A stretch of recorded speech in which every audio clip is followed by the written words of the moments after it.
امیر علیہ سنت دامت برکاتہ علیہ کی بارگاہ میں عرض یہ ہے کہ یہ ارشاد فرمائیں کہ مکروہ اوقات میں شجرہ شریف یا شجرہ شریف کے اوراد و وظائف وغیرہ پڑھ سکتے ہیں یا نہیں؟ قرآن کریم کی تلاوت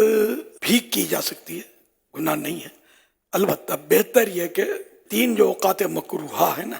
ان میں تلاوت نہ کی جائے۔ اب یہ کون کون سے؟ سورج جب نکلا، سن رائز ہوا، تو اس وقت سے لے کر 20 تا 25 منٹ یہ وقفہ جو تھا، اس میں تلاوت کے بجائے کوئی اور ذکر و درود کر لے، تلاوت کرے گناہ نہیں ہے، لیکن بہتر یہ کہ اس کے بدلے کچھ اور کر لے۔ اسی طرح سورج جب سر پہ آتا ہے، جس کو عام طور پہ عوام میں زوال کا ٹائم بولتے ہیں، تو اس وقت بھی قرآن کریم کی تلاوت کے بجائے اور اورات۔ اسی طرح جب سورج ڈوبنے لگے، سن سیٹ ہونے لگے، اس سے پہلے 20 سے 25 منٹ پہلے، یہ بھی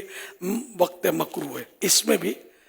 وہی مسئلہ، تلاوت کے بجائے ذکر و درود، لیکن تلاوت کرتا ہے کوئی گناہ نہیں ہے، جائز ہے۔ اس کے علاوہ رہے شجرے، تو ان کے لیے تو کوئی روایتیں بھی نہیں ہے، شجرہ ہے، درود پاک ہے، اس میں تو ہم یہ بھی نہیں کہہ سکتے کہ بلکہ ان کے تلاوت کے بدلے بھی یہ کرنے ہیں، اس میں کوئی کراہت یا کوئی ممانعت کچھ بھی نہیں ہے، مطلب